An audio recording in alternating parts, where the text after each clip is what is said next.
Great to see you here. This is a new video offered to you by the Ceuster Academy. My name is Luc de Ceuster and I'm founder of the Ceuster Academy. In this video I will talk to you about solving linear congruences that have more than one solution. So when the GCD of the parameters a and m is not equal to 1 but is larger than 1. Of course, we have to see what other conditions apply, but that's basically what we're going to do. But before we start with the actual video, do not forget to subscribe. Click the subscribe button, click on the bell button, so whenever we have a new video, you will be informed about it. Now let's look at the exercise that we are going to consider here. We have here the linear congruence of 308x is congruent with 8 modulus 1612. Now when we look at this, we can prove that the GCD of 308 and 1612 is equal to 4, hence it's not equal to 1. So basically we are not in the case 1, where we have a GCD of 1, which would mean that there is a unique solution to this congruence. The next step to do is to verify, do we have a solution? And in order to see if there is a solution, we have to verify, does the GCD of 308 and 1612 divides 8?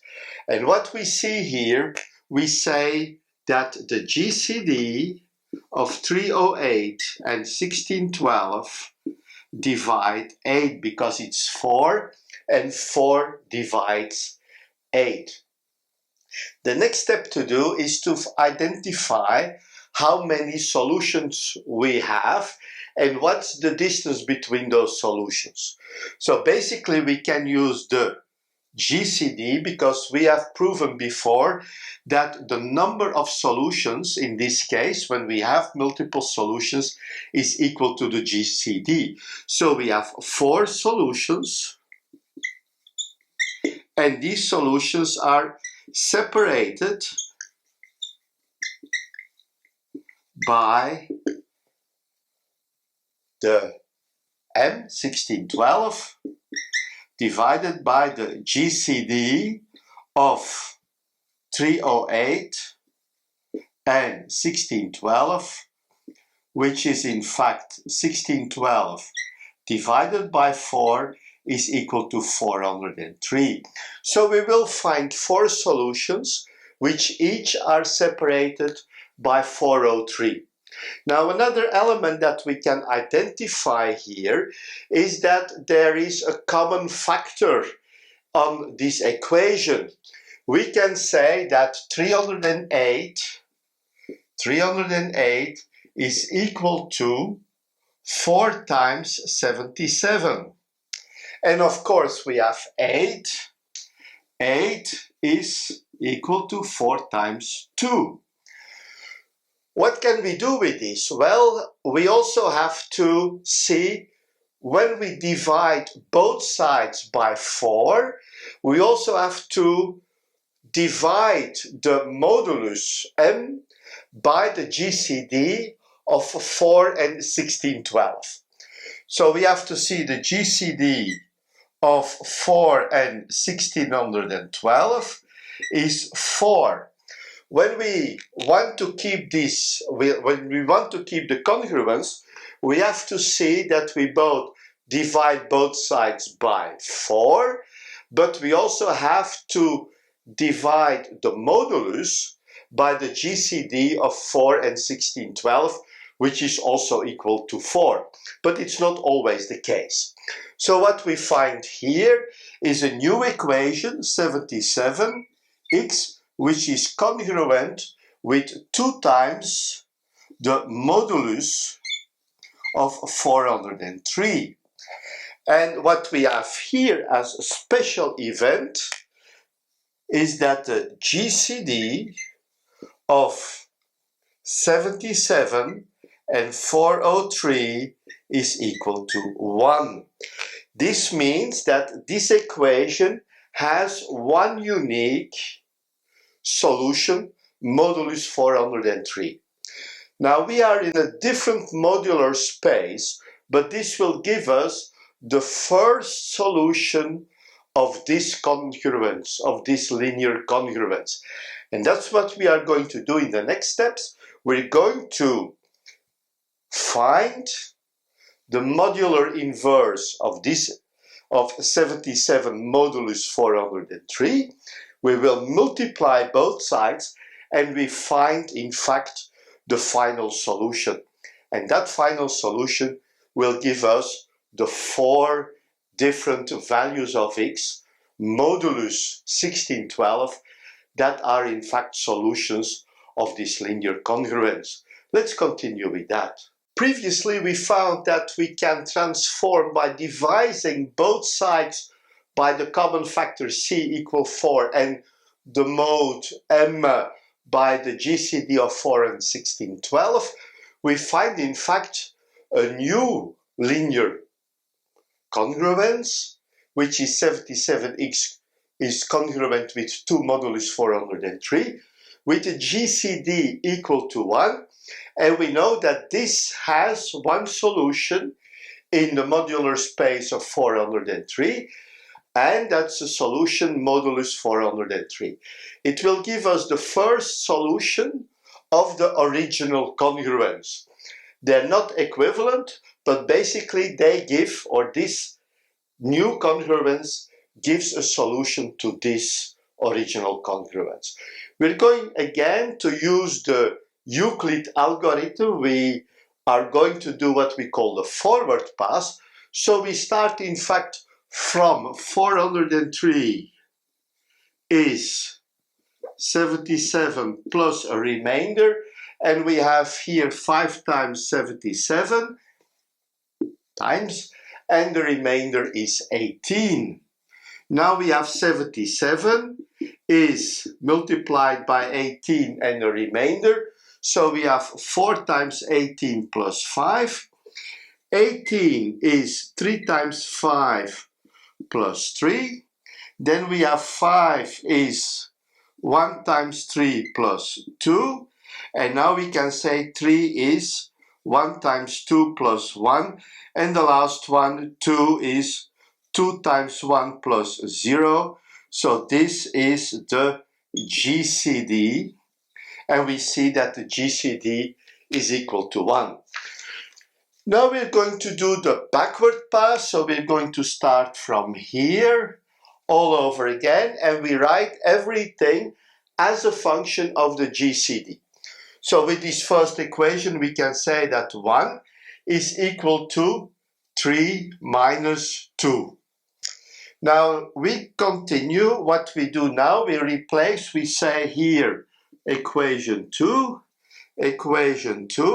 and again we write it as a function of the remainder. So 2 is equal to 5 minus 3. And we put it in this equation. So we have 2, 5 minus 3. So we have 2 times 3 minus 5. We go to the third equation. The third equation, which gives us 3 is equal to 18 minus 3 times 5. We can again write 1 here as basically we replace 3 in here. So we have 2 times 18 minus 6. So we have minus 7 times 5. We continue again. So we have the fourth equation. We have the fourth equation here, which says 5 is equal to 77 minus 4 times 18. And we can rewrite this again here. Now we have 5, we have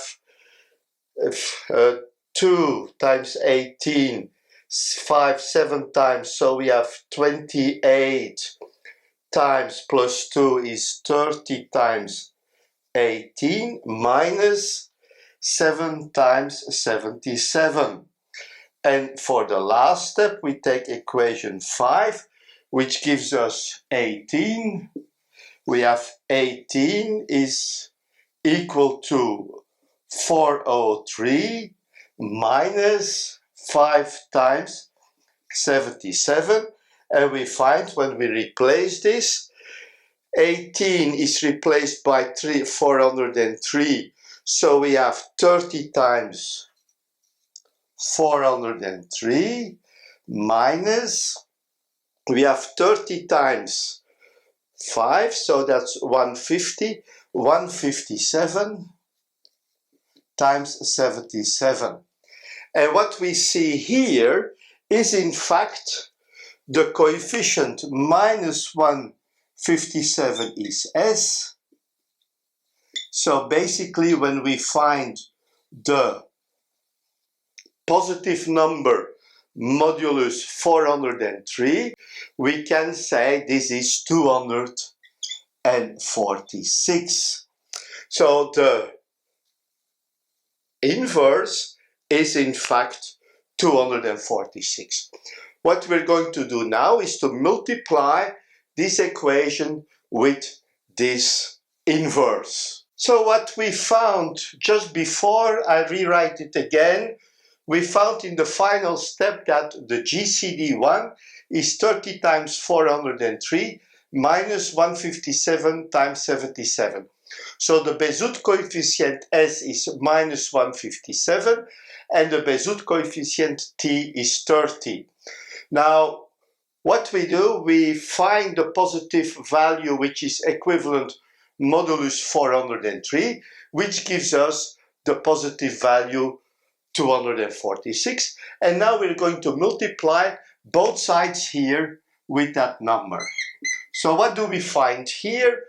We find 246 times 77, x is congruent with 2 times 77 modulus 403, and sorry, it's not 77, it's 246. What we know is that this side is equal to 1, and here we have 492 modulus 403, which is equal to 89. And what we can write as a final equation here is that x is congruent with 89 modulus 403. So what we can do now is to find, based on this, the final result. We can say that the first value x1 is equal to 89. We know that there are 4 values, 4 roots divided by or separated by 403. So x2 is then equal to the value 89 plus 403. So 403 plus 89 is 493. So that's the second root that we have. And sorry, 403, it's 492. Yes. Then we have x3, which is 492 plus 403, which gives us 895. And x4 is again 403. So we have 1298 as the last solution. Now when we go to the fifth one, we will see that there is a difference of 1612. So from here we have in fact the repetition of those roots. So now you've seen how we can find the solutions when the GCD of A and M is not equal to 1, and that we have a solution. In that case, we can find those 4 solutions. This is the method that we followed. We used the different cases. It's also possible to use the definition of the congruence to find this, but in this case it would have been a little bit more difficult and a little bit more complicated, so you can find the solution that you like the best.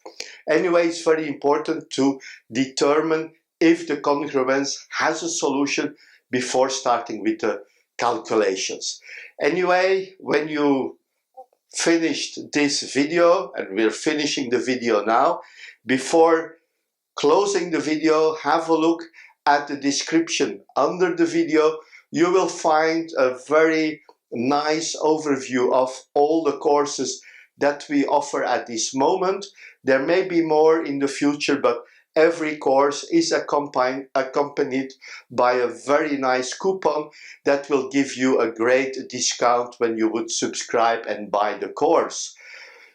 Of course, we're at the end of this YouTube video. We always ask you the same thing. Please subscribe if you didn't do it yet. If you already subscribed, thank you. Don't forget to click the bell button so every time we have a new video, YouTube will inform you about it. I'm looking forward to seeing you in our next video. Thank you and bye-bye.